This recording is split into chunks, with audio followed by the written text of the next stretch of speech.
नमस्कार, चुनाव इंडिया का एनडीटीवी डेटा सेंटर में आपका स्वागत है। मैं हूं अदिति राजपूत। 2024 लोकसभा चुनाव की 7 चरणों में होने वाली जंग जो है वो शुरू हो रही है। 102 सीटों पर हो रहा पहले दौर का चुनाव न सिर्फ विपक्ष के लिए बल्कि बीजेपी के लिए भी काफी महत्वपूर्ण है, क्योंकि 2019 में ये दौर बीजेपी के लिए कमजोर कड़ी साबित हुआ था और अगर उसे बीजेपी को अपने 370 का जो लक्ष्य है उस तक पहुंचना है तो इन 102 सीटों पर अच्छा प्रदर्शन करना ही होगा। पहले चरण के इस चुनाव पर आज हमारे साथ चर्चा के लिए दो बेहद खास मेहमान जुड़ रहे हैं। हमारे साथ राजनीतिक विश्लेषक हैं अमिताभ तिवारी जी और अदिति पण्डित जी हमारे साथ हैं। लेकिन हम चर्चा शुरू करें उससे पहले कुछ मुख्य और बेहद दिलचस्प आंकड़े जो हैं वो आपको दिखाते हैं। तो पहले चरण का मतदान बहुत ही महत्वपूर्ण रहने वाला है। 102 सीटों पर यहाँ पर चुनाव होने जा रहे हैं। कई राज्य और केंद्र शासित प्रदेश जो हैं वो यहाँ पर रहेंगे। तो अगर हम एक मैप के जरिए नज़र डालें कि कौन कौन से वो राज्य हैं जिनमें मतदान होने जा रहा है 102 सीटों पर, तो उसमें रहने वाला है अंडमान निकोबार। अरुणाचल प्रदेश की 2 सीटें होंगी, अंडमान निकोबार की 1 सीट होगी, असम की 5 सीटें होंगी, बिहार की 4 सीटें होंगी, छत्तीसगढ़ में 1 सीट पर मतदान होगा। जम्मू कश्मीर की बात करें तो वहाँ पर 1 सीट पर मतदान जो है वो होने जा रहा है। इसके अलावा मध्य प्रदेश की 6, महाराष्ट्र की 5, मणिपुर की 2, मेघालय की 2 सीटों, मिजोरम की 1 सीट पर मतदान होगा। नागालैंड की बात करें तो यहाँ पर 1 सीट, पुदुचेरी की 1 सीट पर मतदान होगा।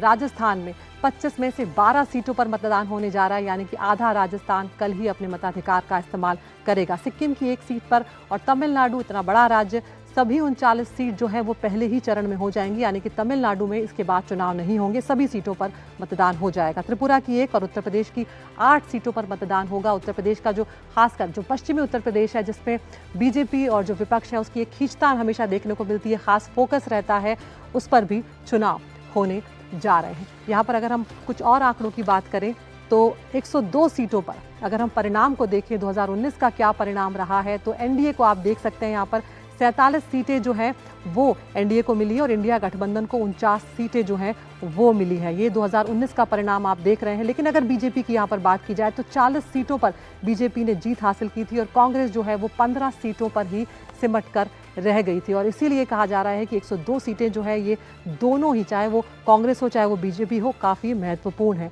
एक और यहाँ पर हम आंकड़ा दिखाते हैं जो बेहद दिलचस्प है। स्ट्राइक रेट की अगर हम बात करें, यानी कि जीत का जो प्रतिशत है उसकी अगर हम यहाँ पर बात करें तो अभी हमने आपको दिखाया कि बीजेपी ने 40 सीटों पर जीत हासिल की।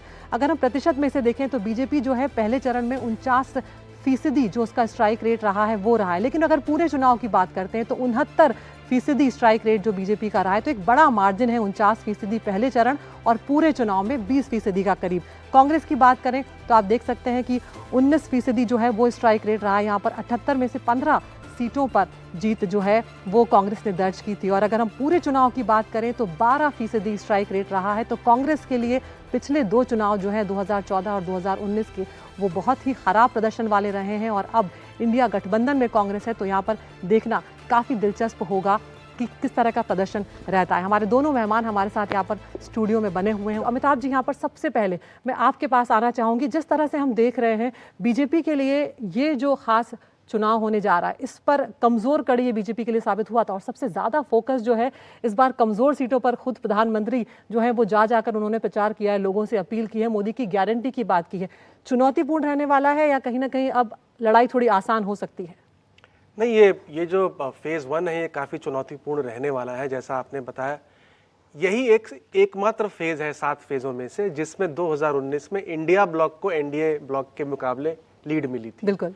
और सिर्फ 2 राज्य हैं, तमिलनाडु और राजस्थान, इन दोनों में आधी सीटों पर चुनाव हो रहे हैं, यानी 51 सीटों पर 102 में से सिर्फ इन 2 राज्यों में चुनाव है। अब अगर एनडीए को अपनी संख्या यहाँ पे बढ़ानी है तो उन्हें तमिलनाडु में ही सेंध मारनी पड़ेगी इंडिया गठबंधन पे और हमने देखा है कि प्रधानमंत्री ने वहां पर काफी कोशिश करी है, काफी ज्यादा रैलीज करी है कि वहां पर एआईएडीएमके और डीएमके का जो गढ़ माना जाता है उसमें सेंध मारी जाए, क्योंकि और कोई खास जगह नहीं है जहां पर बीजेपी गेन कर सकती है। क्योंकि और जो बाकी छोटे छोटे राज्यों में जहां पे चुनाव हो रहे हैं जैसे राजस्थान, एमपी, उत्तराखंड, महाराष्ट्र, आसाम, बिहार, इनमें तो ऑलरेडी बीजेपी पिछली बार ऑलमोस्ट स्वीप कर चुकी थी। तो यहाँ पे देखना पड़ेगा कि भाजपा कितना सेंध मार पाती है तमिलनाडु में और इंडिया गठबंधन अपने गढ़ को कितना बचा पाता है। बिल्कुल, तो एक बड़ा मार्जिन जो है पहले ही फेज में अमिताभ जी के मुताबिक बीजेपी को खींचना होगा।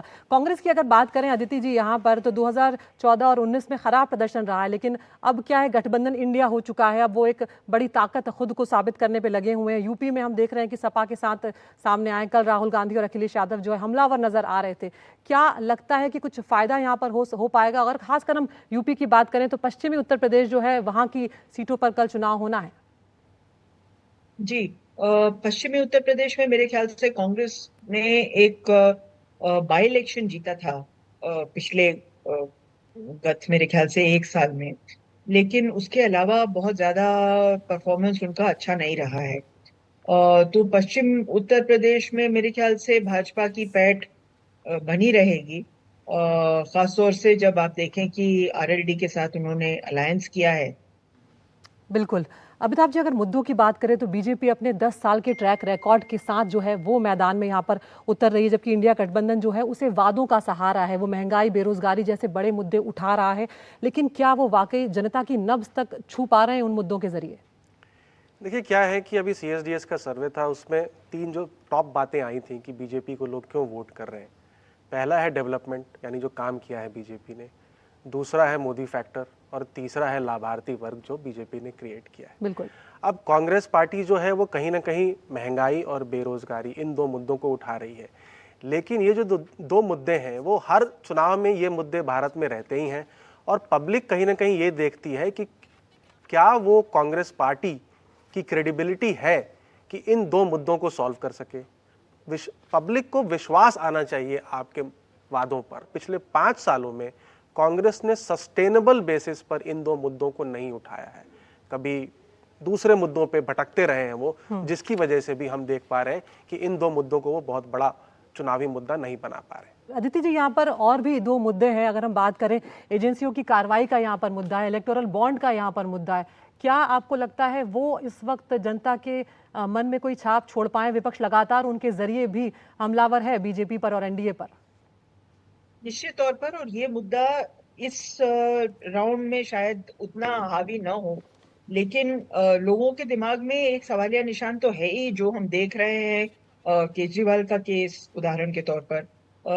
अगर आप दिल्ली में जाके लोगों से पूछे तो मेरे ख्याल से इस समय केजरीवाल और आम आदमी पार्टी का पलड़ा भारी है बजाय भाजपा के होने के, क्योंकि लोगों को लगता है कि उनको जेल भेजा गया है वो सही नहीं है। तो अब इसमें क्या सही है या क्या गलत है, ये तो मेरे ख्याल से कोर्ट का डिसीजन होगा। लेकिन जेल से लड़ने का मतलब कुछ और ही होता है लोगों के लिए, खास तौर से अगर वो इतने पॉपुलर लीडर हों जैसे केजरीवाल। लेकिन क्या ये मुद्दा उतना बड़ा है या उतना हावी हो जाएगा कि चुनाव पलट देगा, ये मेरे ख्याल से इस पे सोचना पड़ेगा। मेरे ख्याल से बिल्कुल, ये देखना दिलचस्प होगा, थोड़ा इंतजार उसके लिए और हमें करना होगा। अमिताभ जी, राजस्थान की अगर हम बात करें तो आधा राजस्थान कल ही अपना मत प्रकट कर देगा कि उसके मन में क्या है। इस बार बहुत ज्यादा कोशिश की गई है जाति समीकरण साधने की, कांग्रेस की तरफ से भी कोशिश की गई है, बड़े बड़े चेहरों को यहाँ पर उतारा गया है। क्या कोई फर्क हो पाएगा, क्योंकि 2 बार से क्लीन स्वीप यहाँ पर बीजेपी करती हुई आ रही है? देखिए, 2 बार से अगर क्लीन स्वीप बीजेपी को मिल रही है तो कहीं ना कहीं एक मैक्स आउट फैक्टर हो ही जाता है। लेकिन जैसा आपने कहा कि आरएलपी जो है, हनुमान बेनीवाल की पार्टी, वो इस बार एनडीए का दामन छोड़ करके इंडिया ब्लॉक के साथ है।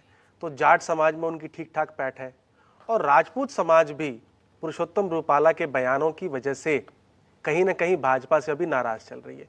तो 2 बड़े समाज जिन्होंने 60% से ऊपर बीजेपी को सपोर्ट किया था 2019 लोकसभा चुनाव में, उसमें कहीं ना कहीं डिसकंटेंट है। लेकिन क्योंकि 20% से ऊपर की लीड है भाजपा की वोट शेयर टर्म्स में, उतना आसान नहीं रहेगा कांग्रेस पार्टी के लिए यहाँ एक बहुत बड़ा सेंध मारना। कुछ सीटों पे जरूर इधर उधर जो है वो फॉर्च्यून्स बदल सकते हैं। फिलहाल हम एक छोटे से ब्रेक के लिए रुक रहे हैं, लेकिन चुनाव इंडिया का एनडीटीवी डेटा सेंटर अभी जारी।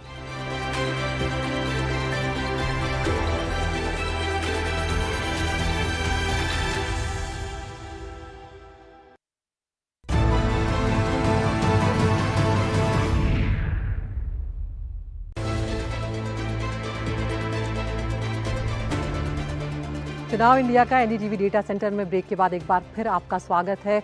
तो यहाँ पर पहले चरण का जो मतदान है वो बहुत ज़्यादा मायने रखने वाला है सभी पार्टियों के लिए। एक तरफ एनडीए है, दूसरी तरफ इंडिया गठबंधन है। तो पहले चरण में किसने कितना दम दिखाया था, एक और अगर हम आंकड़े की यहाँ पर बात करें तो बहुत दिलचस्प ये आंकड़ा होने जा रहा है। 2019 में जीत और हार का जो अंतर है वो यहाँ पर आपको दिखाते हैं। 20% से कम मार्जिन पर, जहां पर आप देख सकते हैं 15 सीटें जो है वो बीजेपी ने हासिल की थी, 25 सीटें जो है वो 20% से ज़्यादा मार्जिन वाली है। कांग्रेस की बात करें 20% से कम मार्जिन पर 8 सीटें जीती थी, 20% से ज़्यादा में कांग्रेस ने 7 सीटें जीती थी। और अगर हम डीएमके की बात करें तो यहाँ पर दूसरी बड़ी पार्टी बनकर डीएमके उभरी है, 20% से कम मार्जिन वाली 9 सीटें जीती हैं और 20% से ज़्यादा मार्जिन वाली 15 सीटें यहाँ पर डीएमके ने जीती हैं। तो यहाँ पर डीएमके जो है दूसरी बड़ी पार्टी इस पूरे चुनाव में बनकर उभरी थी। और जिस तरह से अमिताभ जी आप कह भी रहे थे कि तमिलनाडु वो राज्य होने जा रहा है जिसमें अगर बीजेपी सेंधमारी करती है तभी शायद पहला चरण जो है उसमें एक मार्जिन जो है वो बीजेपी खींच पाएगी। हाँ, जो आंकड़ा आप दिखा रहे हैं बहुत दिलचस्प है। वो ये दिखाता है कि पिछली बार जो भी पार्टी जीती, चाहे भाजपा या डीएमके तमिलनाडु में, वो बहुत बड़े मार्जिन से जीती है। 20% से ऊपर मार्जिन लगभग आधे सीटों पर है। तो दोनों ही पक्षों के लिए अगर सीटें जीतनी है तो बहुत बड़े स्विंग की रिक्वायरमेंट है और 20% से ऊपर का स्विंग जनरली देखने को मिलता नहीं है चुनाव में। बिल्कुल अदिति जी, अगर बात करें तो 2019 में 39 में से 24 सीटें जो है वो डीएमके के खाते में गई थी, कांग्रेस के खाते में 8 सीटें आई थी। लग रहा है कि इस बार बीजेपी ने जिस तरह से बैक टू बैक रैलीज हुई है, प्रधानमंत्री की अगर हम बात करें कोयम्बटूर गए, सालेम गए, उन्होंने कोई कसर नहीं छोड़ी और बहुत ज्यादा जोर यहाँ पर लगाया है। निश्चित तौर पर भाजपा का वोट शेयर इस बार तमिलनाडु से अप्रत्याशित होगा, जिसका कारण साफ है। ऑल इंडिया अन्ना डीएमके अन्ना द्रमुक का वोट किस तरफ जा रहा है ये मालूम नहीं है हमको। इसमें कोई शक नहीं है कि वहां पर वोट शेयर उस पार्टी का कम हुआ है और ये माना जाता है कि अन्ना द्रमुक एक तरह से भाजपा से उतनी दूर नहीं है जितना डीएमके और कांग्रेस है। तो ये वोट अब शायद भाजपा को जा सकता है, ये देखना पड़ेगा। दोनों में पहले अलायंस था, अब वो अलायंस टूट चुका है और भाजपा को शायद ये मालूम है कि एडीएमके का वोट इधर उधर डोल रहा है और इसमें हम थोड़ा सा उसमें से निकाल सकते हैं। बिल्कुल, दक्षिण भारत के जो मतदाता हैं उनका मन बदलने में क्या बीजेपी कामयाब हो पाएगी, ये देखना काफ़ी दिलचस्प होगा। अमिताभ जी, पश्चिम बंगाल की भी बात कर लेते हैं। कल जिन 3 सीटों पर चुनाव होने जा रहे हैं बीजेपी ने इस पर जीत हासिल की थी। ऐसे में पिछले अगर कुछ सालों की बात करें तो बीजेपी ने अच्छी खासी पैठ अपनी पश्चिम बंगाल में बनाई है। इस बार के चुनाव में क्या परिणाम जो है वो और ज़्यादा बेहतर हो सकते हैं बीजेपी के लिए, या फिर भी एक बार टीएमसी जिस तरह से अपना दबदबा बना रही है हावी होगी? नहीं, इस बार कांटे की टक्कर वहाँ पे होने वाली है। बीजेपी वहाँ पर काफ़ी फोकस कर रही है लुक ईस्ट पॉलिसी के तहत। और 3M वहाँ पे इम्पॉर्टेंट है। एक है महिला, संदेश खाली इंसिडेंट से कितना महिला वोट बीजेपी की तरफ जाता है। एक है माइनॉरिटी वोट, क्योंकि कांग्रेस और सीपीएम अलग अलग लड़ रहे हैं और सीएए भी वहाँ पर जो इम्पैक्ट है सबसे ज़्यादा है आसाम के बाद। तो वहाँ पर इसका क्या इम्पैक्ट होगा माइनॉरिटी वोट पे, कंसोलिडेशन होगा या एंटी कंसोलिडेशन होगा। और तीसरा है महाजोत, यानी सीपीएम और कांग्रेस इंडिया अलायंस का हिस्सा नहीं है, तो वो अलग लड़ने से जो है जो एंटी बीजेपी वोट है वो डिस्ट्रीब्यूट होगा, जिसका फायदा बीजेपी को मिल सकता है। तो ऐसी 12 सीटें हैं जो बीजेपी पिछली बार 5% के कम मार्जिन से हारी है और अगर वो स्विंग हो जाता है बीजेपी के फेवर में तो इसका असर हमको सिग्निफिकेंट देखने को मिल सकता है। और हर जगह ही प्रधानमंत्री जब पहुंचे हैं नारी शक्ति का उन्होंने खास तौर से बात की है, उस पर ध्यान दिया है और संदेश खाली का जिक्र भी उन्होंने पश्चिम बंगाल में भी किया, अलग अलग राज्यों में किया है। तो देखना होगा कि महिला वोटर की यहाँ पर क्या भूमिका रहने वाली है और सभी से ये अपील रहेगी कि सभी मतदाता अपने मताधिकार का इस्तेमाल ज़रूर करें। एनडीटीवी डेटा सेंटर में मेरे साथ इतना ही, लेकिन आप कहीं मत जाइए। एनडीटीवी इंडिया पर खबरों का सिलसिला लगातार जारी है।